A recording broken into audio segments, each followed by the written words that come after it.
Hey guys, welcome back to the channel. And if you haven't already noticed, I'm in a new location, so I'm going to shoot my videos in this new location. But for now, I'm going to review probably the biggest movie other than Endgame. Well, I know I said it before, but other than Endgame, to a lot of fanboys out there and a lot of fangirls.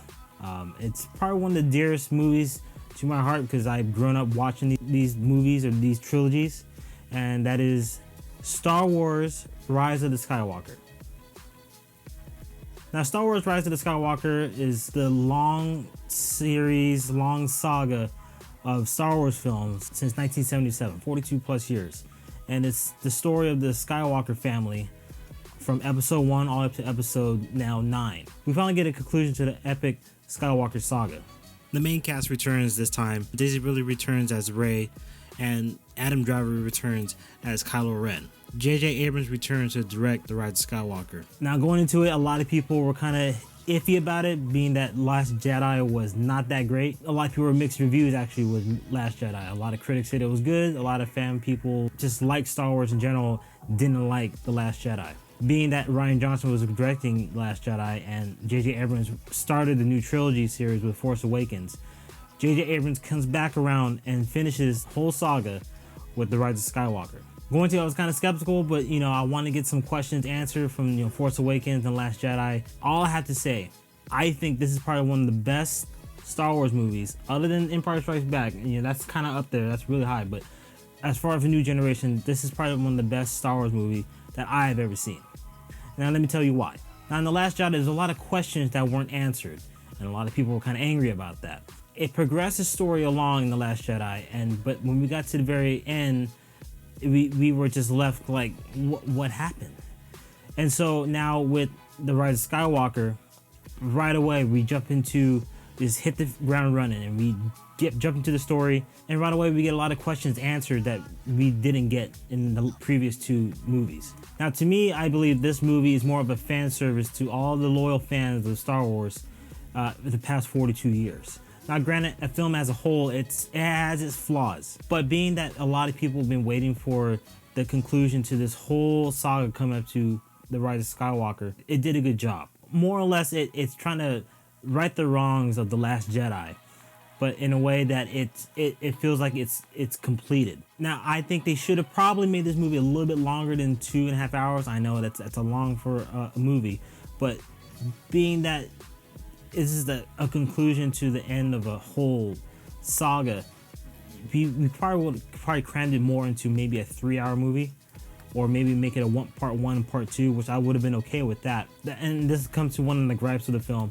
is that they try to cram as much as they can into this movie into 2.5 hours. There's a lot of information being thrown at you right off the gate, and it takes a while for you to process what you just saw, and then it just jumps to another part that just throws more information at you, and you're just trying to catch up. Now, being that J.J. Abrams was trying to right the wrongs of Rian Johnson, kind of making a complete detour of what J.J. Abrams had in mind, it does a pretty good job. Granted, there is a lot of information, like I said, being thrown at you at the same time, and it takes a while for us to process it. There's a lot of twists in the movie that I kind of saw coming, and then all of a sudden it just yanks me back around the other way, and it's not a bad thing, but it kind of keeps the fans on their toes on what to expect. Now, for one thing for sure, this movie was just a roller coaster of emotions.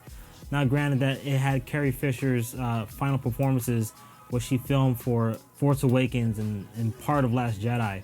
It was how they dealt with Princess Leia's story. I think was a fitting end.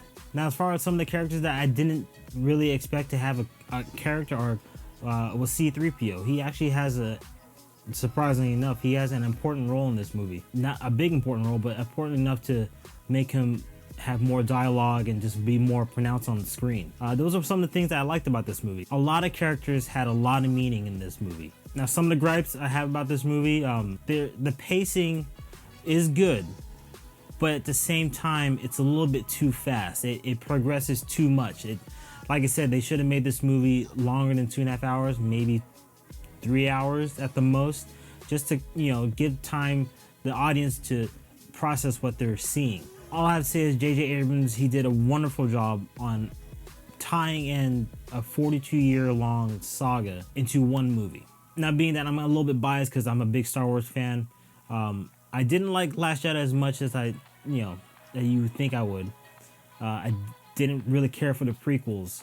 So this new set of trilogies that when Disney put their hands on, a lot of people were just kind of mad about it. But to me, it was a fresh new take to the Star Wars franchise, and having it end with The Rise of Skywalker, I could have been happier. I left the theater just overwhelmed with a lot of emotions. Like I said, this movie, it gets you in the feels a little bit.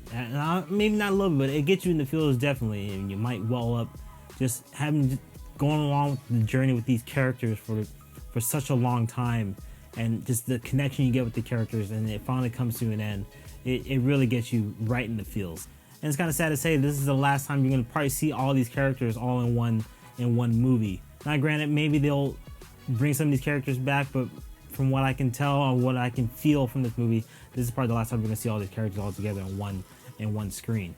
And which is kind of sad, but it's a good fitting, and it's a good goodbye to all these characters. And J.J. Abrams, I tip my hat to you because you did a fantastic job in this movie. And as a Star Wars fan, I could have been more happier. All in all, from probably what you can tell from me talking about this film, this movie is a must-see for any Star Wars fan out there. It has its highs, it has its lows, it has the character development that it all ties in together to The Rise of Skywalker. It grabs you in the feels. There's a lot of emotion in this movie. There's a lot of fan service.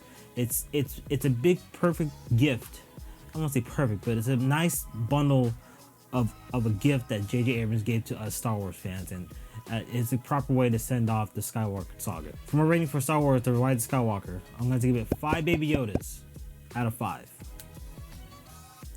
It's not spoiling anything. He's not in the movie, but Baby Yoda. You can't go wrong with Baby Yoda. Baby Yoda's he's adorable. So what do you guys think about Star Wars: The Rise of Skywalker? Have you seen it? Are you going to see it? Are you just happy that this is all coming to an end, or are you sad it's all coming to an end? You think Rian Johnson should have kept on going? There's so many questions. What do you guys think? Leave in the comments down below. And if you haven't already, hit that like, hit that subscribe button, and hit that notification bell. It lets you know when I post a new video. And as always, I'll see you guys in the next video.